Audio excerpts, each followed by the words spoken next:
ఒక్కొక్క టైలర్‌కు ఒక్కొక్క స్టైల్ అనేది ఉంటుందండి. ఒక్కొక్కరు ఒక్కొక్క విధంగా అనేది కటింగ్ చేస్తారు. బ్లౌజులన్నీ ఒకేలాగానే ఉంటాయి. కటింగ్ ఒకటనేది వేరుగా ఉంటుందండి.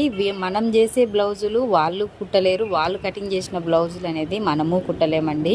కానీ కొంతమంది కస్టమర్స్ ఏం చేస్తారు అంటే గనక మనం కుట్టిన బ్లౌజులు తీసుకుపోయి ఇది కరెక్టా కాదా అనేసి వేరే టైలర్ కాడ చూపించినారంటే గనక వాళ్ళు ఇది కరెక్ట్ కాదనే అంటారండి. ఎందుకంటే ఒక టైలరు కటింగ్ చేసినది గానీ, కుట్టినది గానీ ఇంకొక టైలర్ అనేది ఎప్పటికీ అనేది ఒప్పుకోరండి. వాళ్ళదే కరెక్టు అనేసి అయితే అంటూ ఉంటారు. కానీ అలా అయితే కనుక చూపించకూడదండి. మీరు వేరే వాళ్ళ కాడ కుట్టించుకోవాలంటే కుట్టించుకోవచ్చు.